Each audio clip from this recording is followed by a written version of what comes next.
How long gone? It is Chris Black. It is a beautiful, beautiful Thursday afternoon here in East Hampton, Jason. The sun is still shining. It's humid as hell today.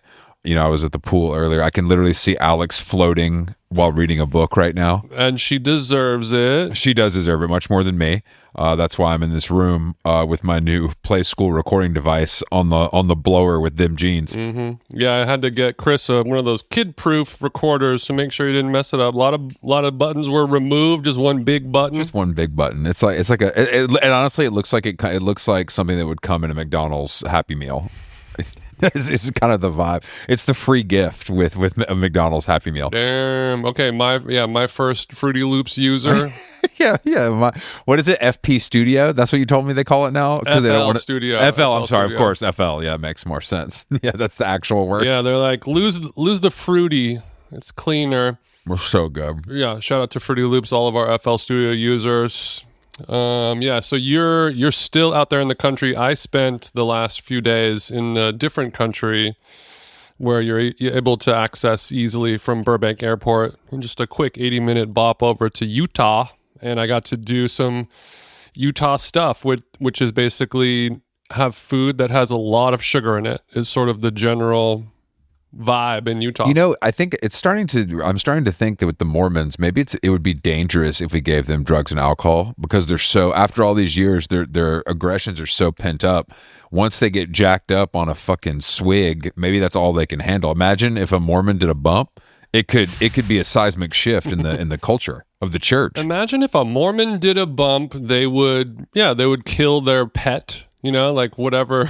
They have a golden retriever named Ollie, and they would be crying while they killed it, didn't know why they did it, you know. And I think sort of right now we're seeing that play out in real life with our friend Benson Boone. He's sort of lashing out. He hasn't done a bump yet, but he's seen a bump, and now he is.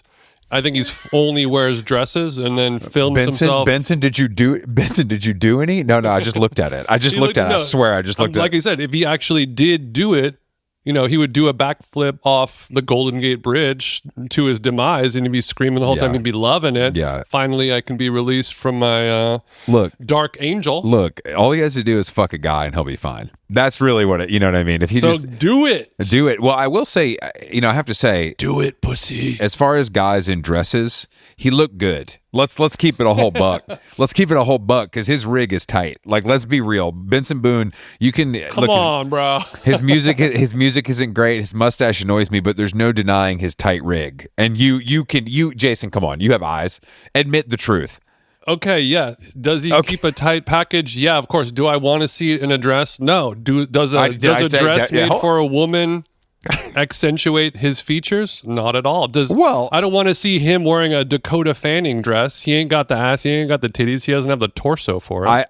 I'm telling you that in a nice body con, I think Benson can pull it off. I really do. I didn't see the cakes. I didn't see the glutes. I didn't see what was happening on the behind. Bro, he's 5'2" and can flip. You know the cakes. That's a good point. That's a good point. He's working with a lot of Christina Tosi, bro. Shit looked like quarter sheets. He said half sheet, one on the left, one on the right. I got a whole thing if you put them together. Yeah, and and his fucking gay ass got his little princess cake out all the time. And he said, "What do you mean? I'm not gay at all." He's sort of doing a new, different version of what Charlie Puth was doing for a little while. Remember when Puth went through his like sexy phase, what and Puth it didn't It didn't help him sell any records. Benson Boone, I feel like he's not even doing this to sell records. I feel like he's just doing this because he feels called. Yeah, he's between cycles. And what I think is happening is his constitution is so weak.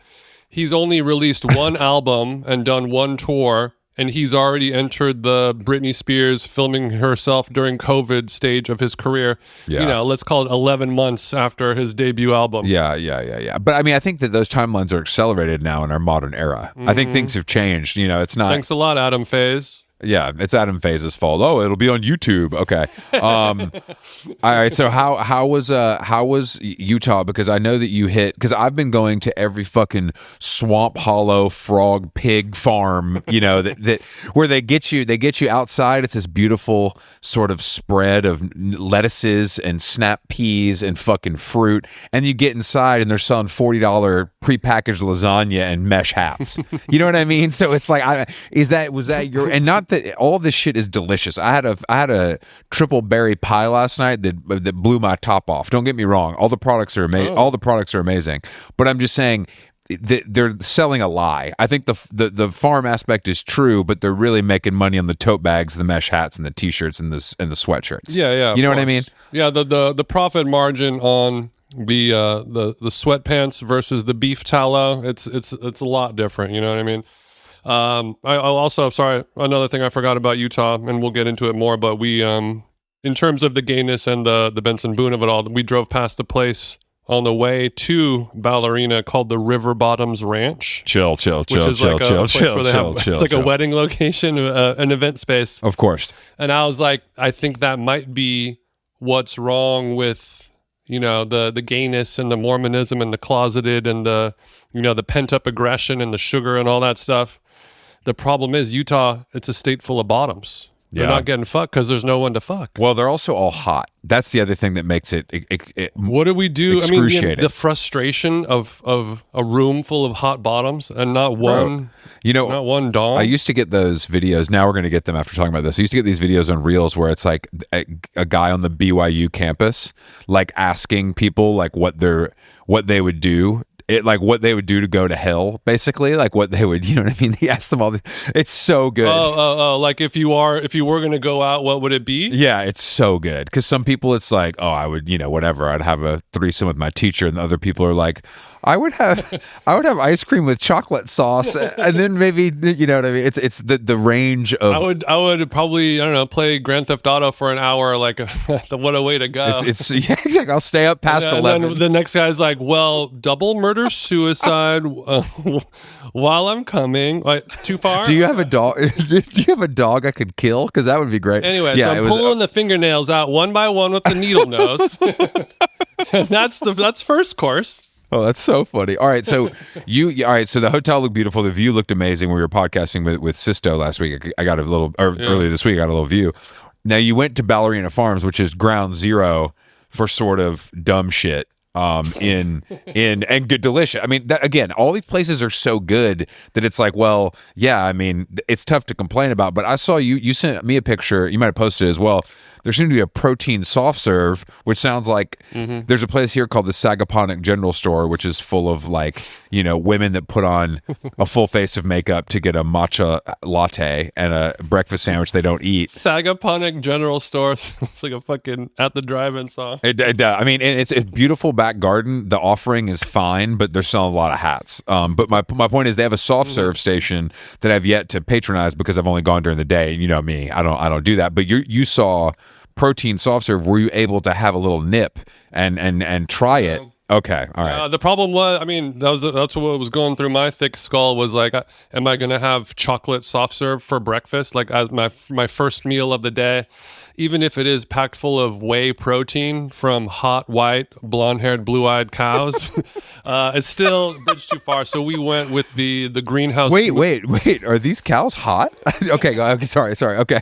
Yeah. Okay, you're saying. Yeah, we don't use any ugly cows, just to be grass-fed? Well, you could say that. I mean, how it's a little better than that. All right, so you went with something else. Grass-fed boots down. So yeah, we went with a smoothie. It was like a green smoothie that had some protein in it and a little maple syrup. I like the way that they use maple out there because it's like we are addicted to sugar, but we are also into like sustainable woodsy type of, organic, naturally occurring sweeteners like that versus, a stevia pack or whatever. So cool with that. Got a couple little pastries, a little croissant. But the thing that I liked about it the most was with any purchase they give you a slice of sourdough bread, still warm from the oven.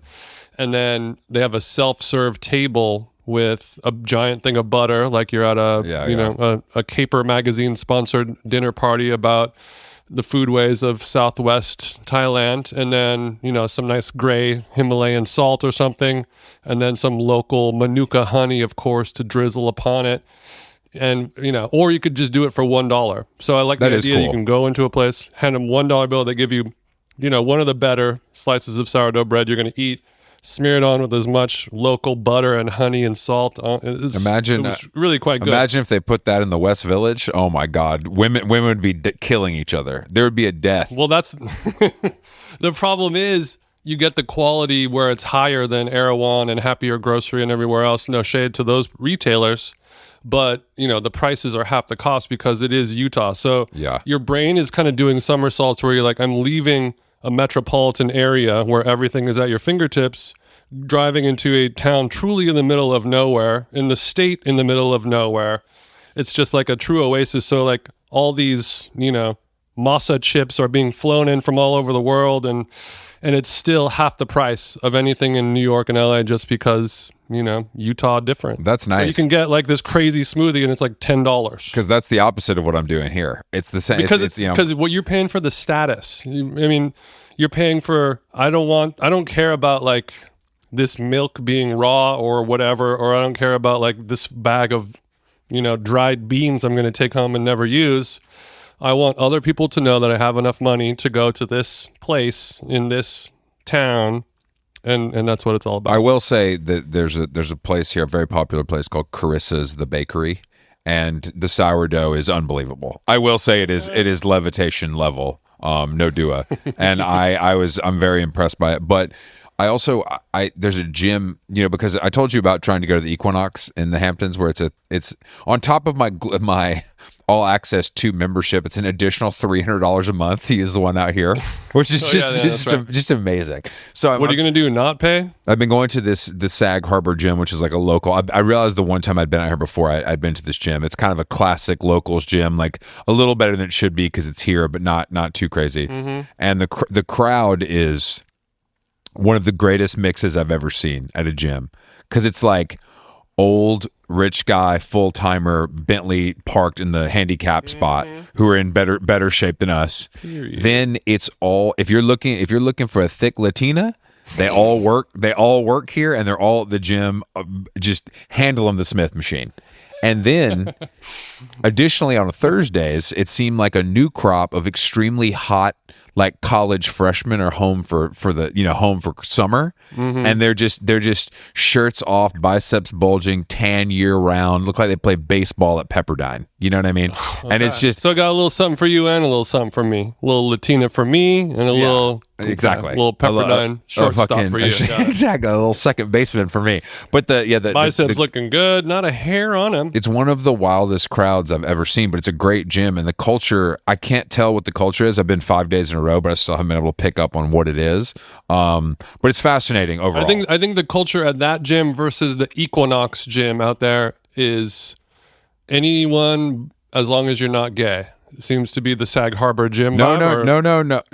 There's plenty of gays, but it's like an older, unfussy gay. Which is top of the heap as far as, you know what I mean? The young guys who are trying to party in Montauk aren't there. It's like guys that have lived here for a long time and have, it's like they're all like Keith, like Andy's husband, like really good looking, really great shape, very successful. My kind of queer. Got it. Exactly. That vibe. But yeah, so I'm needless to say, I'm ready to go home.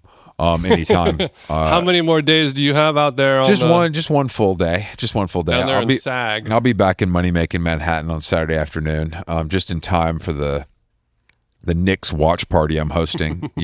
Over at my house. We got the projector out. I ordered 3 cases of Quinn's popcorn. I got hot dogs going on the grill. You already know what kind of vibe it's going to be over at my house. Hopefully they're a kind of a Boricua style hot dog offering. Of course, okay. You're not going to go Korean sliders this time. Smart. No, yeah, the Korean. What is the popular Korean dog that's going around? I'm not talking about David Cho. I'm like the one that Korean dog. I mean, like the corn dog. Yeah, the Korean corn dog. Yes, I see that quite often. Yeah, they're popular over there in New York. Have you tried one? Is it good? It probably is. I've never tried one just because it's a little stupid. I get the gist of it, and I'm kind of a corn dog purist, where like a corn dog is delicious, and you dip it in some mustard and a little ketchup, and you're good to go. I don't need it to be this like tripled battered fucking thing with QP mayo squeezed all over it, and all kinds of extra shit on there. At that point, it turns into something else. I don't need it to be a cheese dog either. Sure, filled with the melty cheese. It's too much. No, I agree with you. I've never had. I'm a cheese lover. I'm saying this out loud now. I've never had a corn dog in my entire life. I believe I've never- that. I believe that because I think that's high up on your list of fat boy foods that you would try to avoid at all costs. Even like a vegan one. At some point, you never tried that. No, because it's probably even more fat boy. It's probably even worse for you somehow. You know, it's probably worse for you. I was thinking more so pre your calorie counting days. But Oh, okay, yeah. Well, in those days, I was busy stuffing my face with burritos that were full of just rice. You know, so it was the same. I was really on a carb loading program, no matter what I was doing. It wasn't rice cakes and peanut butter before I go for a 30-mile jog. I'll say that. Brown rice and tofu cream cheese wrapped in a green tortilla. That'll be all good, sir. Literally, yeah, I'll get some green salsa on the side, please. Yeah, but so the Knicks victory last night, I of course fell asleep. I was paying attention. Damn, it was a real bummer. I liked that I was able to watch most of the NBA finals from a hotel. Yeah, that's a good place. Bar. It's a good vibe. What was the crowd like at the hotel lobby bar to watch a basketball game, and who got the most drunk? You or Carolyn? I would say we both kind of drank the same amount, but I feel like I got a little sillier drunker. She was able to hold it more. The altitude up there, you're like 8,000-9,000 feet up. Yeah, so true. you really gotta just 2 drinks, and also in Utah they have the little cocktail restrictor nozzle on the bottle. Oh, so when you get a quote unquote a Utah martini, I didn't even think it's about still this. 23, but it's just half the amount of vodka. So it's just when you go to these cool restaurants, they're like, we made a tiny teeny because we're afraid of drunky. It's the same thing. But they don't charge you. That's my question. $11.50 for it. They charge you. They're still charging you the 23, but. When you go to a Montage hotel in a fucking ski resort, yeah, you're gonna get taxed. Yeah, it's not a secret there.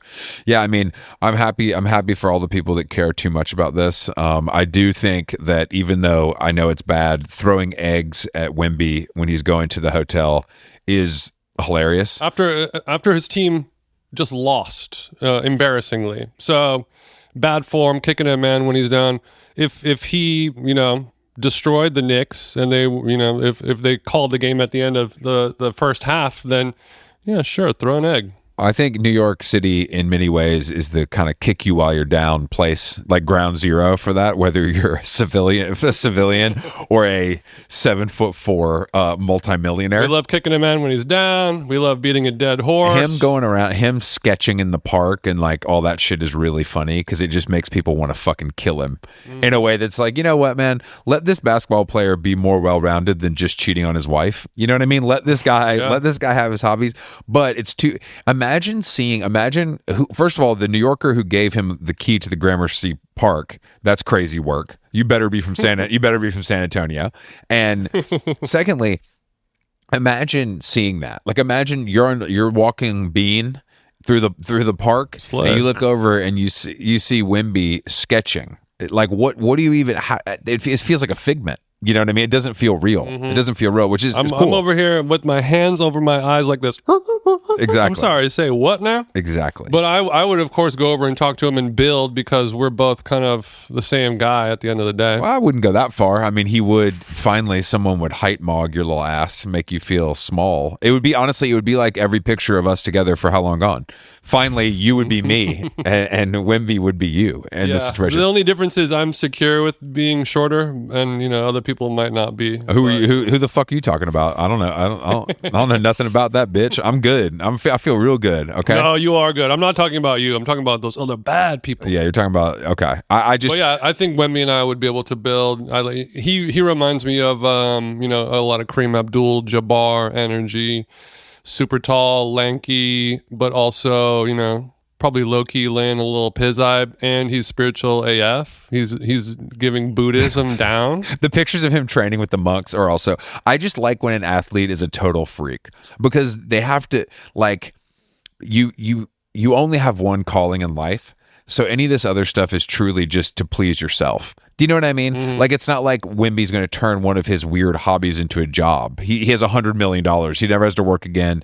And it's all good. So it's like, I feel the purism of it all sort of, I like personally. Yeah. Whatever he's doing is only because he wants to, not because it's like the right move. It's not like, I'm thinking about, investing in this biotech company with I'm trying to think of who's the guy on the Lakers. Oh, Kuzma. Yeah. No, Thinking about dropping 3.4 on Rothy's with Kuzma. He's over here like, I'm gonna probably try to get better at doing the splits, work on my bonsai, and then get my like resting heart rate down. Exactly. Before I have like a dope meal. You should taste my matcha. I've gotten really good with the whisk.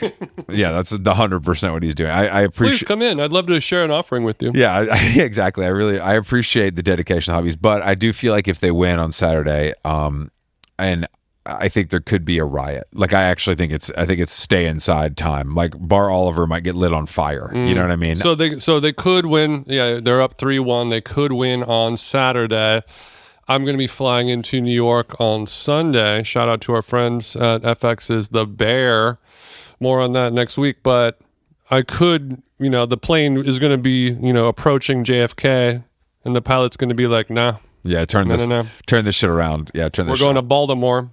That place is already burned down. Exactly. It's burned down. It burns down once a week. Yeah, they're like, we're going to have to divert to Philly, and everyone on the plane's like, no. Anything but that. We'll take our chances with the fire. I think hopefully it'll be okay. But I think that the pure excitement and it bringing everybody together thing, I'm like, all right, guys, relax. Like, I don't know. I mean, I see both sides, but the excitement, and I think all of the stuff about like, you're not a real fan. Like, dude, shut the fuck up. If you pay New York City rent, to me, you're allowed to root for the team, whether you moved here a year ago or 30 years ago or you were born there. That seems fair to me.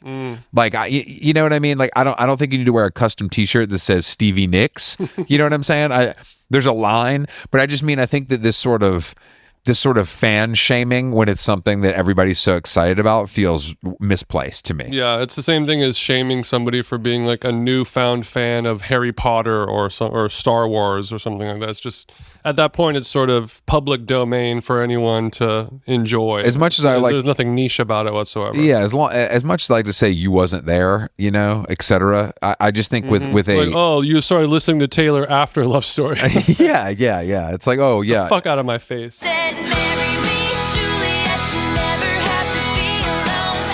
Obscure hardcore, I think that's okay to do. Obscure anything. Obscure anything. Oh, you just found out about Catharsis. I guess you weren't there. But yeah, I don't think that applies to one of the world's biggest sports franchises that is in the biggest city, the most important city in the world. That just seems a little misplaced to me. I agree. Yeah, what do you think about the Stevie Nicks Haim sister shirt of it all? People are mad that Taylor Swift is a fair weather Knicks fan because 2 weeks ago she was in Oklahoma rooting against the Knicks with her husband, her fiance. Well, once you're rich enough and you're a citizen of the world. She is a homeowner in New York and a resident of New York, so she's allowed to, whereas she's just there supporting her oafish man, right? Yeah, I think that I would say that's the division there. I would say that's the division there. He's so busy, he's not even watching the game. He's got a Korean corn dog in each hand. He's so happy. He has his favorite music on in his headphones. Travis Kelce is the kind of guy to sit courtside with like a beer helmet on, you know what I mean? Just so he can free his hands to eat more and look at his phone. But I mean, the DJ Khaled on his phone shit is so amazing. That's still my favorite thing so far of this. Like every single time they cut to him in game 3, he was on his phone every single time. We need to start booing Khaled the way we boo Donald J. Trump, guys. You don't deserve it. There's so many people who need that seat more than him. It's bullshit. Get a real sports fan in there. Doesn't even have to be a Knicks fan. Just somebody who wants to watch the game, who will maybe pay attention to the game while it's happening right in front of you for crying out loud. I think the problem is DJ Khaled himself You're not watching Southern Charm reruns at home. Get your hands off the phone. He's never been physically able to play a sport, so I think maybe he doesn't understand like what's going on in front of him. You know what I mean? Don't get me wrong. And Jason, that's no disrespect. Turntablism is a sport if you do it right. You know what I mean? If you're doing it like for him, yeah, he's moving. He's moving a lot more than I got to move. Exactly. So I do. When I go around the back, you know what I mean? Because when I got the kettlebell and I'm kind of doing it around the world, so I kind of have the motion. When he's going around the back, it's a whole operation for him. And this is real estate to navigate. This is technically a time where the term "big back" can be used literally. I think in this. Yeah, throw a fucking tape measure down on that thing. We're gonna max her out. We're gonna max the floor can only handle so much. But yeah, I can't take it no more, Captain. But it is bringing people together, which I guess is a good thing. But it reminds me when people say the marathon's the best day in New York. It's like, why? Because it fucks up traffic. Like, what's the best? What? Because other people are accomplishing their lifelong goal of completing a marathon, and you're cheering them on with a cup of water. Wow, it's so great. It's the best day of the year. So because it makes all of our underprivileged minorities really hard to get to work and feed their family every day. You think that's good, guys? Jesus fuck. I personally, yeah, exactly. I personally have some thoughts. Also, speaking of sports, shout out to a friend of the show, Adam Friedland. He has a soccer podcast with The Ringer, and I was thinking about a guy who gets into soccer because of the Adam Friedland show. Do you think there's any like true organic conversions where they're like, you know what, I'm going to give soccer a chance because of this, and it actually works? I think there are people that listen to Adam Friedland that have truly never been exposed to sports unless it's a video game. That's what I'm thinking. Because normally The Ringer, they're kind of preaching to the choir. They already have the sports content for sports fans. You know, he's being acquired by the Ringer network to, bring in new, toxic, dark, woke, left, center sports enthusiasts. I mean, this is the smartest thing. This is the smartest thing the Ringer could do, because it's dork city over there, and this is a different kind of dork city that is so close to the border of cool that it overlaps occasionally. And I think this is a smart way to branch out. I know that there's some thinking that like this is going to neuter him or whatever, but I don't think Adam can be neutered. That's my real feelings. Yeah. Like I think he's a true freak whose flag must fly. I don't think he can he's not going to turn to call her daddy because he made a little more money. No, I agree. I think he's got enough integrity. He won't do that. Happy for you, Adam. Well done. And I think also like the Ringer network, it's a bunch of talented people who with a good sense of humor, but no one's really like deprecating anyone or anything. And I think they need him to come in and, have somebody make fun of Bill Simmons because he doesn't care, or like, tease things and make fun of things in a way where it's not so, the kid gloves, everything's going to be okay. Kind of, we're never going to get into a real little argument or something like that. Yeah, I can't wait to hear him do 3 hours on Scorsese's best scene or whatever. That's really what we're looking for over here at How Long Gone. At least. We're gonna watch Dumb and Dumber and do a live recap on the DVD. On the DVD.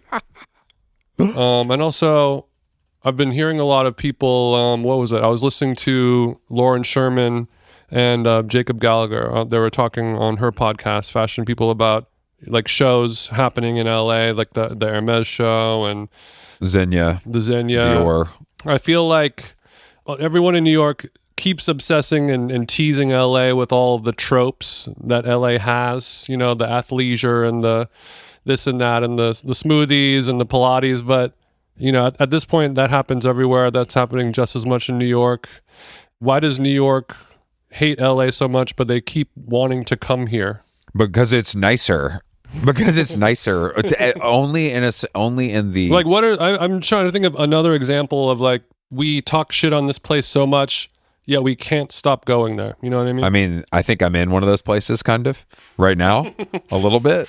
But I think it's, I think I've always said this. The cities are incomparable, and to pit them against each other seems foolish to me. Mm-hmm. Like they're just so different. And I do think that sure, like LA has smoothies and Pilates and people don't work, but guess what? New York has smoothies, Pilates, and people that don't work. Mm-hmm. I think it's just different types of people doing the same thing. And when you go to LA, I think New York is so hard to live in that you have to fire shots at a place that's doing similar stuff, but is much easier to live in. Mm-hmm. I'm saying it's misplaced, I would say, but I think that could be part of the reasoning. Yeah, I just wonder if there's ever going to be a time where we get some singularity where, New York just stops caring about it so much. Well, I think that both cities care about each other too much. I think there is the classic "I'm too ugly for LA, I'm too dumb for New York" or whatever thing is real, and I think that will never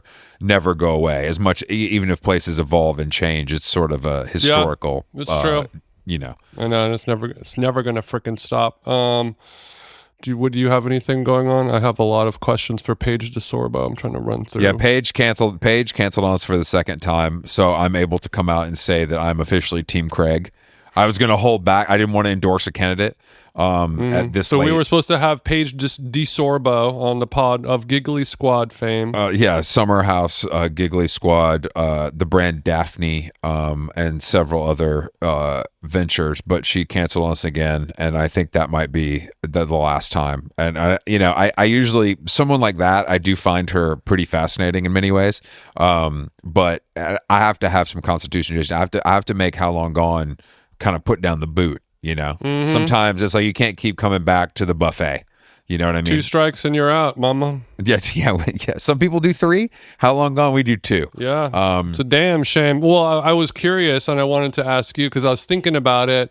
And also shout out to Katie, my brother's girlfriend. She's a Paige DeSorbo knower, and she gave me some little insights and stuff. She knows ball, as they say. She knows ball. She said Jason is the Hannah and Chris is the Paige. Wow. I don't know what that means exactly, but I think our girlies will know. That feels both right and wrong, but I think that's I think it's right, Chris. Based on nothing, I think it's right. Well, okay. And also, she said that she is not a fan of our close friend Shep and recent ayahuasca author. Well, Shep's coming back on the show, so we're Team Craig and Team Shep. Guys rule. How could we not be team guys from Charleston? Because a few different decisions, and me and you are Craig and Shep, Jason. You know what I mean? Like you're a kind of a guy with a surf shack and a little bit of family money, and I got a sewing empire.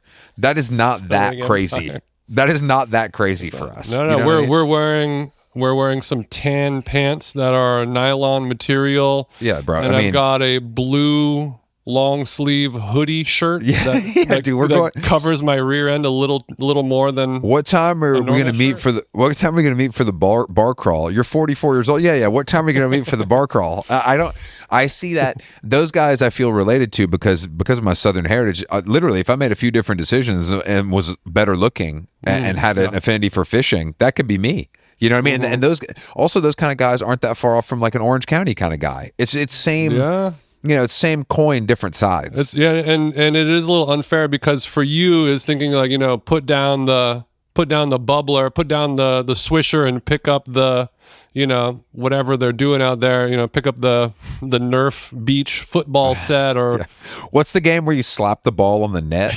Yeah. You know what I mean? And that's what they're doing. Put down the swisher and play the little slap trampoline bouncy beach ball. Your life would be in a different place. But me as a SoCal guy, I don't have to put down the bong to pick up the beach volleyball. Well, I'm able to do both. Here's the thing, Jason, and this is a great point on your part. I think that Orange County is a bong. I think Charleston, South Carolina, more of a pipe.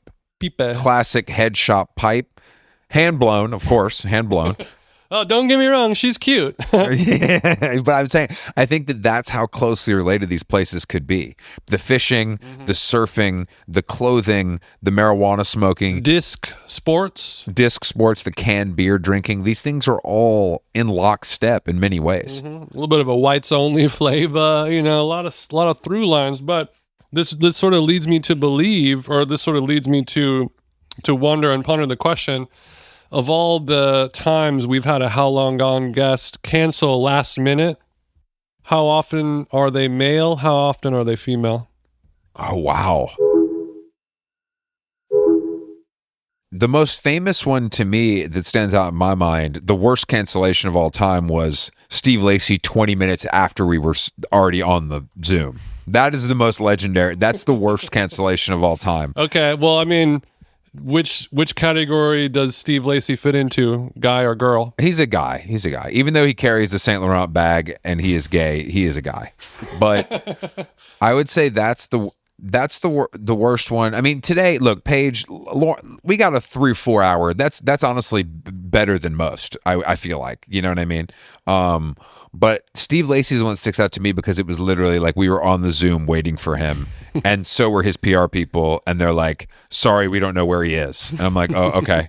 Well, I can guess where he is. He's underneath somebody in Malibu somewhere. Let's get him on the fucking phone." Put down the he's recording guitar into his iPhone. He can pick up the fucking computer. It's fine. He's looking for his Frank Ocean jewelry pinky ring underneath a guy's couch in Topanga. He's not going to be able to hop on the Riverside call. I dropped my Homer somewhere behind the pollen couch. I don't know where it is. I'm on my hands and knees looking for my. I can't think, but my Homer under my pollen. I think sadly, and this doesn't look good for our gender, but I feel like it's men, Jason. I feel like it's. I don't know exactly because I try to block these. Really? I try to block these things out because it pisses me off so much as a Google Calendar whore that likes my shit organized. But, I think that... I guess we do kind of block them out of self-preservation. And that's such a male trait. But I will say that I think that the last-minute cancellations for How Long Gone do ramp up during the summer months.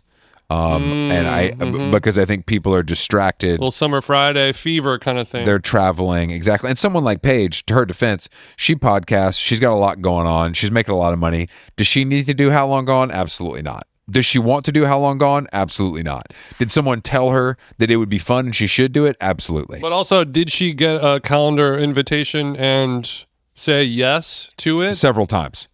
Okay. Well, that's the problem. No, I agree. We get asked to do stuff all the time, and we either say yes or we say no, or we just don't reply at all. We never say yes and then don't do it. That's true. But I think that there is a level of fame and notoriety that is far below A-list. But these kind of people, like these sort of Bravo personalities, are more famous than several musicians and actors. You know what I mean? Like whole categories of people that we consider to be big musicians and actors. Giggly Squad.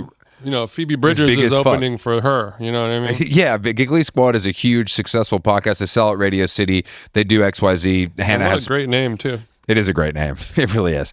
But I think that there's a big, Paige, what I wanted to talk to her about today is she's been very pro beta blocker over the years, Ha ha ha, we take beta blockers.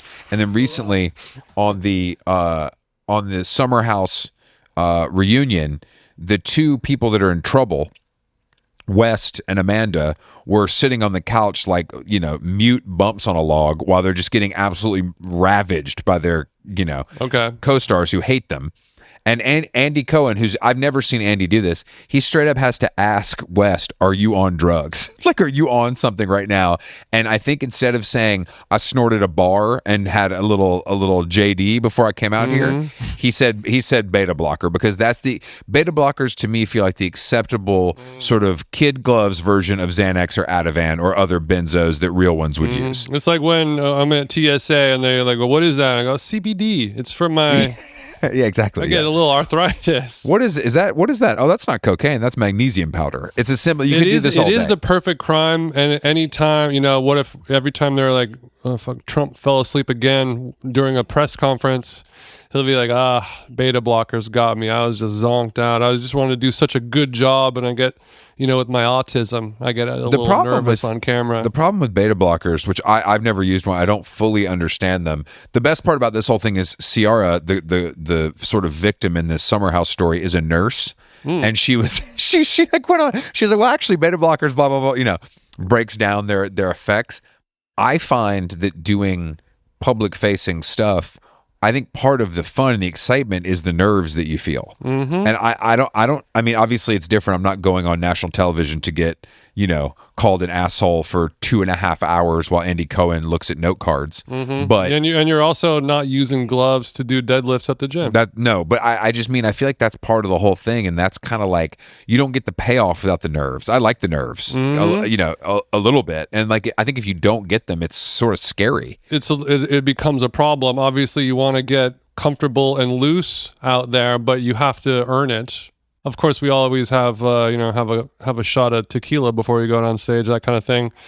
If you're too afraid of what one shot of tequila is going to do to you, then maybe a beta blocker is the right move for you. But also, if that's the case, maybe public speaking isn't right for you. Maybe get into something else. But beta blockers are also, they're prescription, correct? Like, you can't go get these at your local. They're not over the counter. I think they're definitely not hard to get. It's a thing that you can get, because I don't really know if it's a thing that gets like abused and sold. It's more so just like, I could find a way. I think I could find a way. It feels like something that I could take every day. Hey, what is that? Amoxicillin? All right, you take that, you blend it with 2 shots of Tusi.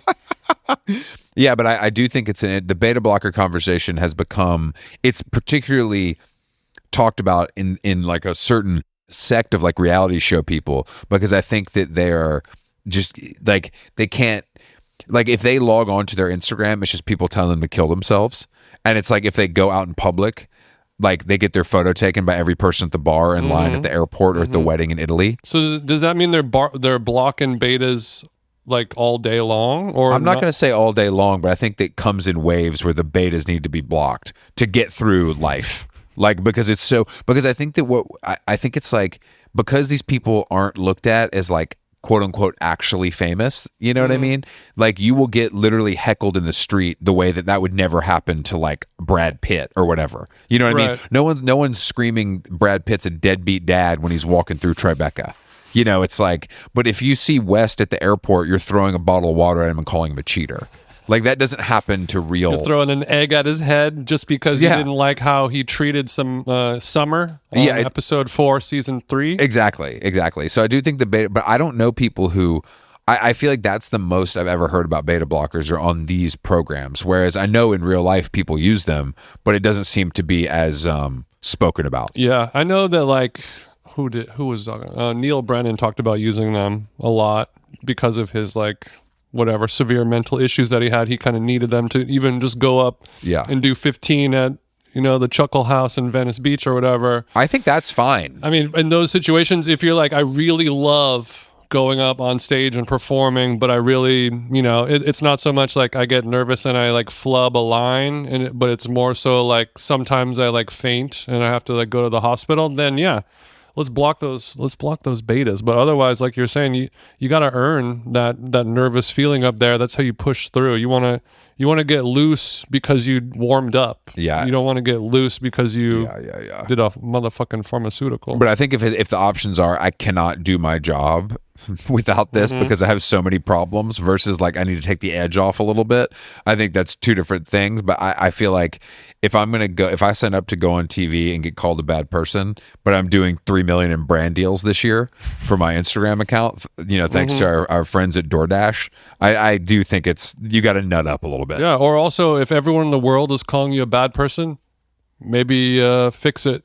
Maybe or lean into the villain arc. That's what reality television is built on. If we didn't have these villains, we wouldn't have the heroes. Jason, think about it that way. Yeah, give me a heel. Shake things up on a new episode of Traitors. Have you heard about Justin Trudeau's son? I meant to ask you about this earlier. Lil Truey, no. Zav Trudeau, an R&B artist. Who is performing now, and he looks like. Is there a more Canadian R&B artist name than Zav Trudeau? Hi, I'm Zav Trudeau. I grew up listening to The Weeknd, and House of Balloons is sort of my entire inspiration. But my question is, with Zav and his career blossoming, do you think he's like, hell yeah, dad's with Katy Perry now, she can hook me up with Max Martin? Or do you think he's like, I'm trying to forge my own path, man. I mean, yeah, my dad's a famous and my his girlfriend's a famous singer, but me, Zav, nah, bro. I'm not taking any fucking handouts. I think it really depends on whether or not, or how strongly he feels about nepotism and being labeled a nepo person. Because, I mean, I guess when your dad is the Prime Minister of Canada, you don't really think that that's going to go too far in terms of, him headlining Bonnaroo this year. It'll give him a little bit of juice, but not that much. And I mean, Katy Perry in 2026, that association might hurt his career more than help. No, Katy Perry can make some calls though. I'm saying behind the scenes. I'm saying of course. Let's get Dr. Luke to send over the beat pack. You know what I mean? I'm not saying like I'm not. So more so, it's like he's spent his whole life being the son of the Prime Minister of Canada, and now that he's finally out, he's a civilian. And now it's like, oh, God damn it. Now he's more famous than he was when he was the leader of a country. It's rare there's a hot leader of a country. You know what I mean? And this kid, Zav, is quite good looking. I mean, he's got the stupid TikTok haircut and shit, but he's a good looking guy. Like he could be successful. I mean, a young Saddam Hussein daddy. You know what I mean? I always say that. I'm so glad that you said it. So I didn't have to. I'm so glad that you said it. I did. Yeah, well, have you listened to the music yet? Zav Trudeau's offering. I think put a Zav song at the end of the episode, and we'll let the people decide. I don't know if I have not had a chance to listen to. I'll play one right here. So I know when you call me up, you want me to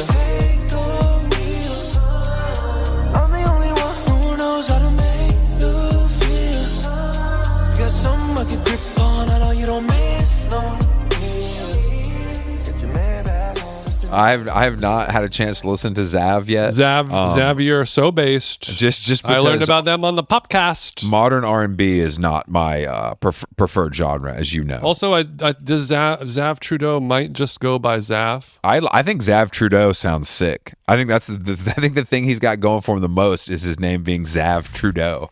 It sounds fake. His number one song on Spotify is called "Till the Night's Done." Oh hell yeah! That means What do you think I was about going rounds? He's going rounds and he's going up rounds on the bag. That's what it sounds like to me.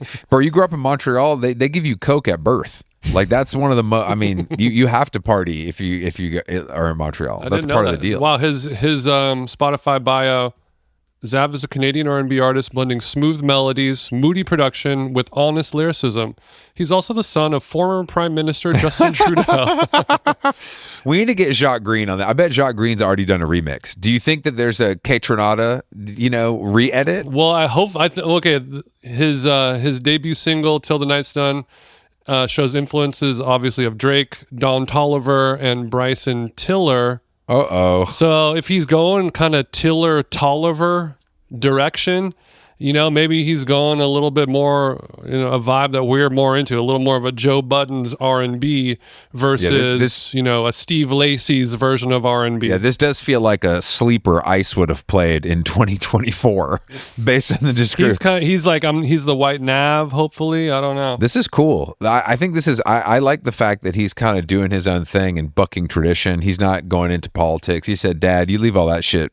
I'm out here trying to be Don Toliver, one of the worst artists to ever walk the earth. Dad, I'm a roadman. I'm going to Vancouver and then Calgary and then Ottawa on my summer tour. This isn't a fucking phase, Dad. OVO's for life. I wear the sweatsuit with pride. Okay, happy for Zavi. He does look like a nice man.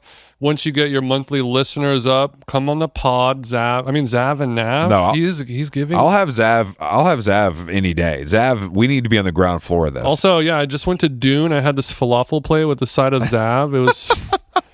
It really kind of cut through some of that hummusness. The hummiosity of it all. I wanted to tell you that I got pulled over yesterday. This is going to affect the How Long On tour. Yeah, well, honestly, so I'm in this BMW X5 that is a very nice car, but it's a shade of M-Class. It's a shade of blue that is noticeable, and I didn't know this, but M5 is it? Noticeable. I've never had more people talk to me about a car in my entire life.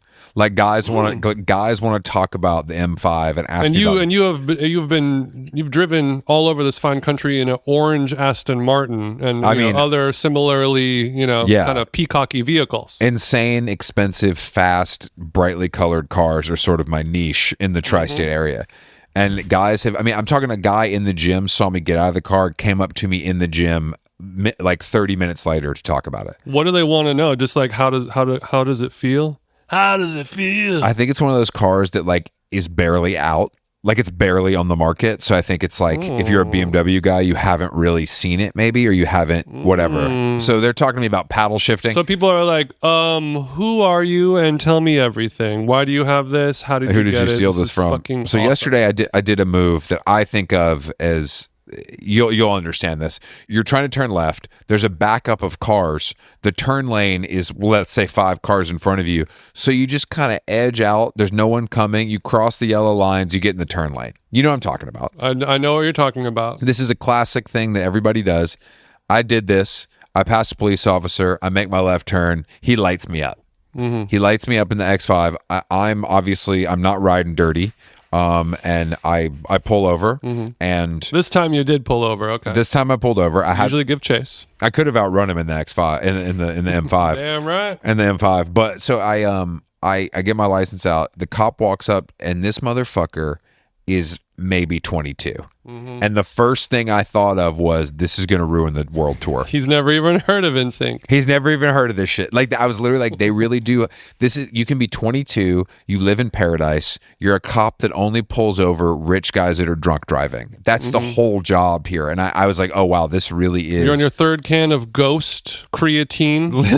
Literally. This guy had 3 empty white monsters in the fucking passenger side, no question. But I was blown away. He was very nice. nice. He gave me a warning. It was all good. But I was like, wow, the cops out here really are that fucking young, because it's so sleepy, but it's so high net worth that you can just be hitting people with tickets all day long. Mm-hmm. What are you gonna do about it? I'm not gonna. You're not gonna spend the night in jail, but I am gonna hit you with the little $396 ticket. Exactly. But I was just happy that I wasn't trying to, red line the M5. I was just doing a classic turn that I thought was fine, but he did let me know that crossing the double lines is illegal. Mm-hmm. Did you see him at all when you were committing this offense? I would not have. I would have done it if I saw him. And I luckily, Alex hadn't had any white wine at any of these fucking farm stands, so there was nothing smelled in the car. It was all above board. He's like, what is that? It's just Gouda cheese tasting over at the bottom, the River Bottom Ranch cheese. Oh yeah, we were at Amber Waves and they had a new cheddar that they told me I had to try it. You know what I mean? I'm sorry, you can smell it on my breath, officer. I'm willing to blow in the cheese test. Basically, just this place and Stissing House is the only guys who can get it right now. So like, you gotta understand, officer. Dude, it was so funny though, because I was like, as soon as we pulled off, Alex was like, "It's going to ruin the world tour." It's that we both thought the exact same thing when we saw how young the cop was. It was crazy. It was really crazy. Okay, well, anyway, shout out to you, Copper, for just giving him a warning, and Chris will never do that again. He promises. I'll never do that again. I was actually very worried about a little Dewey, because I was talking to Adam Faze, and he was talking about Park City. He's been there for Sundance, of course. Of course. And he was saying, watch out for the DUIs over there, because the alcohol percentage that you got to blow is much lower, and then also the altitude makes you even more drunk, so you can just have like one drink and still blow over, and there's nothing else to do out there except drink and drive, and cops are just pulling people over. So I was very nervous, but nothing bad happened. I had a couple smokies on my tail here and there, but scot-free. Well, I mean, shout out to my radar detection. I used to be so scared of cops because I always had something on me that was illegal. Yeah. And now that I don't, I'm like, search me, bitch. I'm wearing sandals. What the fuck do you think you're gonna find in here? Well, the secret is to drive with that mentality while you have drugs on you. Oh, I know, Jason. I know, but I'm aware of that. But unfortunately, this is as close as I'm going to get. So if you just let me I know. live on the edge, please, I'd really appreciate it. That was like when you asked me if you could roll my spliff for me. Let me just roll it for you, dog. Can I just roll it? I'm getting a little. This is probably not. You're like, oh man, I'll suck your dick. You were like, would that be okay? And I was like, no. Would that be okay? It wouldn't be okay, or would it, Chris? Well, I'm excited. You're coming to the Big Apple. It's gonna be great. Mm-hmm. I think it's a good time to be a visitor. I think the weather's going to be hot, but not unbelievable. So the streets will be alive. You can sit outside at La Dive, for some tartare and a cold white. I'm good. How long are you staying? I think Sunday to Thursday or Friday. Oh, that's a stretch. 4 days. That's a stretch. I think maybe 4 nights. Yeah, it's a little bit of a stretch. I know you'd like to come home a little earlier if you could, but No. I mean, I would like to be home. I love home, but the Nine Orchard, they make it so easy. I love home. Yeah, I actually Nine Orchard. We shot Big Cheetle at Nine Orchard. It really. You just shot John Cheadle. I saw the photos today. It looks great. Thank you, Don Cheadle. Thank you. But he looked like that room, the second floor at Nine Orchard. I didn't know that existed. And then we got in there and I was like, wow, this is a really great room with the fireplace and shit. Like, cause I've never stayed there. I've never really, I've eaten there and hung out there, but I've never stayed in a room there. I've been to the second floor. So I was happy to discover it. It's a great room, isn't it? It's a great room. I feel like I get a lot of emailing done there. You know what I mean? Yeah. All the coffee you could slurp. Yeah. I was actually, I just remembered right now on the plane back from Salt Lake to Burbank, there's a group of kind of like annoying rich people. And they were wearing like sparkly, when like the woman of the family, the matriarch of the family is wearing like a denim jacket that is like custom sparkly sequins kind of thing, just to let people know that you're a little crazy and dazzling. Yeah, I do. So it was a group. It was like her husband, and her gay. And she was like, "Oh, we got here so early. I don't know what we're gonna do until we got to go to the bowl later." And they flew just to see Rod Stewart at the Hollywood Bowl, which is that's really awesome. Good, that's awesome. Rich person in your 60s vibe. But when you're around rich people, when they refer to this is the blank house. This is the Yes. So she was like, maybe I can just take a nap at the Burbank house until the Rod Stewart show. Doors are at 6:30. It's 4 right now, and he's like, I can get keys to the Burbank house. The Burbank house is. I want to be there. The Burbank house is a good name for your first solo album. I think that's like your Harry's house. No, that's my guys only sort of like. Oh, this is your Dallas Cowboys, the White House, is what you're saying? Is what you're saying? I was thinking more of like a halfway house, like My Secret Place kind of vibe. I get that. Just for wayward teens. I think that wayward teens do kind of belong in Burbank. That seems like a safe place for a wayward teen. They used to say it was the Palace, when Palace first launched, it was the Palace, I think it was the Palace House for Wayward Boys, is what it was, what their flop house was called, where all the skaters lived. Oh, right. That was their Baker mansion. Yeah, exactly. There's a precedent for this, is what I'm trying to say. Okay, what do you think about people saying that Taylor Swift sitting courtside, now that she's sort of dressed in just like a t-shirt and jeans versus the toddlers and tiaras fit, or the Burlington Coat Factory ass fit that she's wearing, people are like, they're remembering that she could be hot. They're finding her attractive. They're like, wait a minute, hold on, Taylor's actually like low-key an 8. I mean, I think she's always been low-key an 8. It's just like, does that, but we've forgotten about it because she's presented herself in such a way. I've never forgotten, but I'm just saying I don't want to give that to her because there's too much working against her personality-wise. It makes sense to me because I agree with you. It's not like she's an ugly person, but I don't know if anyone talks about her being hot ever. They don't, because that's not. I think she's done a good job at minimizing her. Like, she has sort of classic good looks. Do you think she intentionally minimized her being hot? What woman would do that? Only from the mind of Taylor Swift? Well, I think that her whole game is being as relatable as possible. It's the same reason why she's not wearing runway outfit. She's not wearing Schiaparelli to perform, because it's like, I want to be relatable. I want to wear Kohl's. I want to look like pretty but kind of plain, because that I can retain my girl next door. She's got the Chanel bag, but it's only the $2,000 one. Yeah, she doesn't have the big flap. She didn't have the French soccer team one. She hasn't got the big boy. She ain't got the. Yeah, okay. What's gayer? A team full of professional athletes all carrying like sparkly Birkins. What team was that? It was. I think it was the French World Cup. Yeah, I think it was. That's who it was. What's up? How do you feel about that? I mean, because there's like in terms of like travel luggage, there's the hierarchy. There's the really extreme people who will send me DMs every once in a while about how like a real man can't have a suitcase. You have to carry the duffel bag over the shoulders. And David Coggins, you can take your mask off. Okay, you can take your mask off. You're not fooling anybody. Yeah. I ran the IP address, Coggins. Come on. If you have a perfectly patinaed Filson over the shoulder, I have to say, when I was traveling with David Coggins, we were fly fishing at Primland in Virginia. I will say he walks it like he talks it. Really? He had 2 giant duffel bags with all of his gear in it. They were Patagonia. They were a very specific kind of Patagonia bag that was very cool that he finds on eBay. I want to give him I want to give him his credit, because I will die. I want my coffin to be a Rimowa if possible. But I understand. I see his side of things. I mean, I do too. Also, Coggins, if you're really going to do it, I feel like it has to be the duffel bags have to be leather. I don't think you can do a ripstop. No, I think for fishing. No, I think for fishing it makes sense. For fishing, okay, fine. I think for fishing it makes sense. But I think normally there's this amazing, like this. My friend of mine, Chris Wallace, who's like a travel writer photographer. He posts his rig, and he's got this beautiful Gurkha duffel bag, which is this brand that's been around forever that makes these amazing duffel bags. Leather, yeah, GHURKA. And then he pairs that with the Globetrotter roller, which is sort of like I love Globetrotter too. Beautiful suitcase. It's sort of the only alternative to the Rimowa if you're interested in that kind of bag. And I like his. He's the only rig I'm jealous of. But he's also going to like Nairobi. Okay, the Globetrotter. That's the one where it kind of looks like a little steamer trunk with the leather straps on its side, kind of thing. Exactly.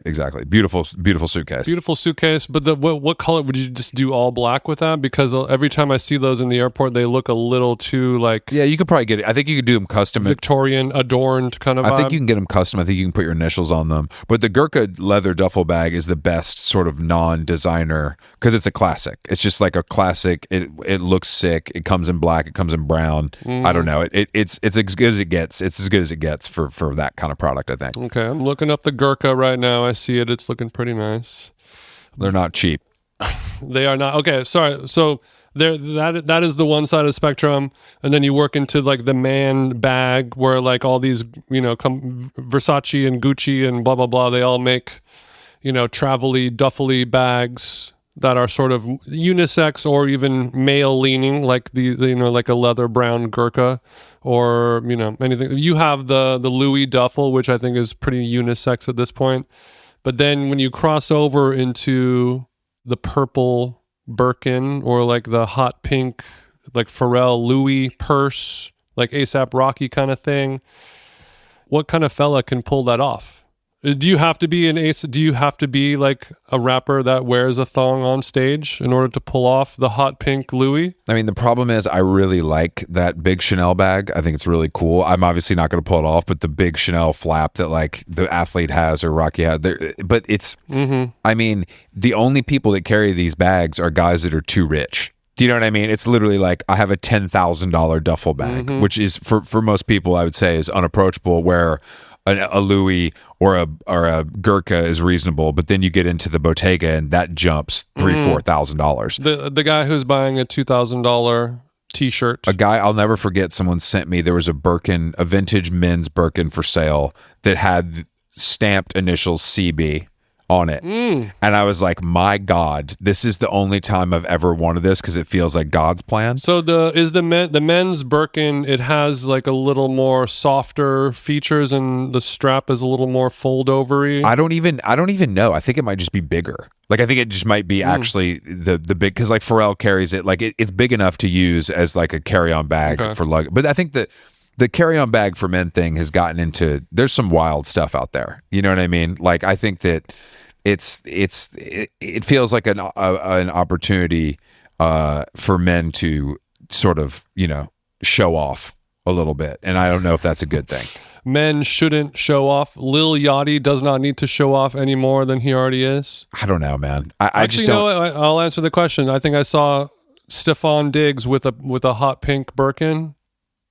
I don't know why he pulls it off. Because he's got eight baby mamas and a fucking Rolls truck. That's why. Because it's like in the same way where like Cameron could pull off pink, but not really many other rappers can, and it is a certain level of swag. I think it's a classic certain level of swag case, like where I don't want to give a blanket statement because there are people that can do it. It's just not me or you. Okay, and what do you think about ASAP Rocky's thong? Is that a real photo, or do you think DJ Academics is up to no good in the Chat GPT prompts? I think both. Academics is up to no good and it's real. That's what I think. I think that ASAP Rocky would wear a Chanel thong. I would not put that past him. I also wouldn't put it past DJ Academics to manufacture that photo with one of his crack teams in India. Stir up some mess where it didn't need to happen. Yeah, exactly. Yeah, I guess, we want Rocky, if you want to wear a thong, go for it. And I think him wearing it at home, when Riri's out at Giorgio Baldi with the girls and he's just at home, he could put the thong on for a few hours because he likes how it feels. But I think when you wear it on stage, jump up and down, and you expose your midriff and expose your bare ass, you're sort of telling the world, I want you to know that I'm thongy. I disagree. I mean, I think it's just a simple mishap, like Rocky, 5 seconds. What do you mean? 30? We don't have time to change out of your thong. Get out of here on stage. And he's like, oh shit, I forgot I'm wearing my thong. I think he knows that the thong is going to do more for us than his music. And I think that's part of it's a distraction from the lack of hits. That's why he's going to keep having anything he can do to not get us to talk about the music is the goal. So he's taking a page out of Tyla's book. Very nice. Very exactly. Smart. Water. All right. How long gone? Thank you for listening. If you're a member of the Giggly Squad, you're dead to us. And I'm going to explore. The only note I wrote down was Rimova coffin. speaking of chat GPT prompts, I think this is something, I'm not saying you're going to die soon, but I think it's good to just get the ball rolling on this. I agree, because the prices are only going up. You know what I mean? And I want the blue lining. I want the pre-LVMH lining. If you could just tell Claude, it might be blue lining. Glad I asked. It might be not because I'm a Crip, but just because it's the original. You know what I mean? It's the original. Well, a queen like you knows that'll make your eyes pop, huh? Exactly. Even when you're 6 feet. All right. Jesus, thank you for listening. We'll talk to you guys soon. Bye-bye. No more endo, gin and juice. I'm on my way to Chino, rolling on the Grey Goose. Shackle from head to toe. 25 with an Izzel with nowhere to gizzo. I know them niggas from the other side recognize my face, cause it's the OG Eagle Double GLB.